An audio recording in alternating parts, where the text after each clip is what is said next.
UNO. I'm no expert. I just call it how I see it. And what I saw tonight was a complete disaster. The Lakers showed little to no heart in a very pivotal and crucial game five. I mean, this thing needed to be won by the Lakers. Well, when Anthony Davis was scratched from the starting lineup, we didn't really think the Lakers were going to win, but we also didn't think they were going to get beat from pillar to post, basically from bell to bell, from buzzer to buzzer. I mean, Lakers opened up strong and, had a lead briefly. Then the Suns tied it at 10-10, and from then on out, they just went on a run that pretty much never stopped. The Lakers showed little to no resistance. I mean, their offense was non existent, couldn't hit a shot to save their playoff lives, it seemed like.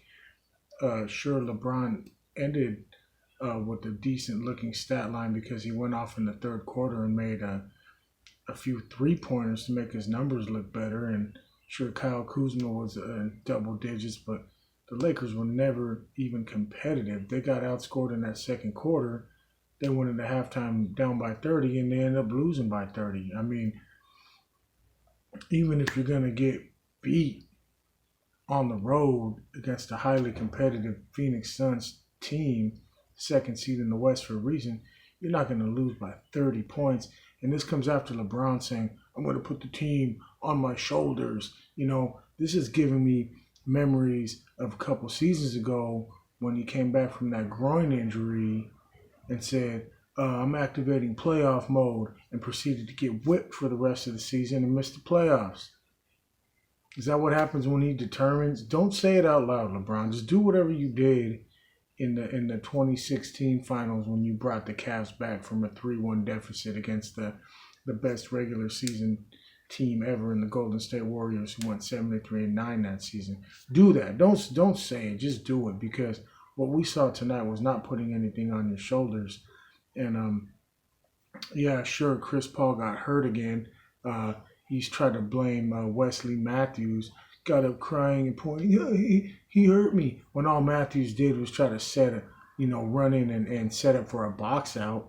He just so happens that he made some contact with Chris Paul's backside and jarred his shoulder loose or whatever. I don't know. I'm getting weird conspiracy theory vibes off this one. Like, now he's hurt and what's going to happen in Game 6.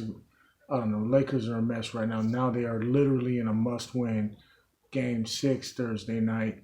And the Lakers just look like trash tonight. I mean, even if they can manage to get to Game 7 and somehow I predicted 6 or 7 games to win this series against the Suns, I didn't know it would be this fucking dramatic with this many injuries and just a beatdown, an utter heartless performance by the Lakers. I don't know what's going on with them.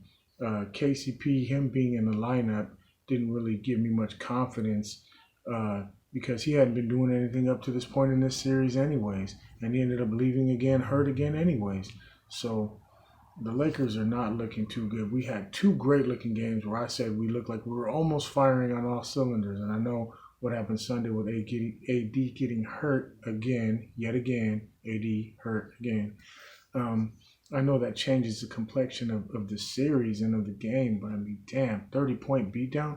Like, nobody can do anything. We can't play any defense. They were just getting to the Suns, were just getting to the hoop whenever they wanted. I mean, it was pathetic.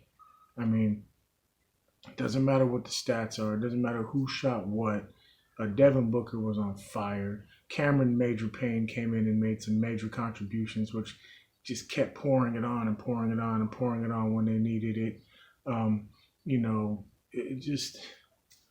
It seemed like everybody on that team just had what it took tonight, and the crowd was just loving it, and the Lakers couldn't respond, could not respond, couldn't even cut the deficit in half to like make it look respectable. Just went down by 30, went down by even more. I think we cut it down to like 26 at one point. Still ended up losing by 30. Pathetic. Game 6, Thursday night, 7:30, Staples Center. I'm sure all 7,500 fans that we're allowed to have in there are going to try to tear the roof off. But I know how it goes. If the Lakers aren't giving them something to cheer about, it's gonna be quiet, quiet, quiet. It's gonna be not gonna be good. The Lakers need to show up and at the very least force a game 7 because whatever this squad is here that we saw tonight, that's not the business. I'm no expert. I just call it how I see it. But when I look at teams like Brooklyn doing what they're doing, and I'm supposed to believe that the Lakers, even if we can manage to get past this series, it's going to somehow compete with what they got going on right now. I don't know. I don't know, man. Doesn't look good, Laker Nation. But anyways, I'm no expert. You know.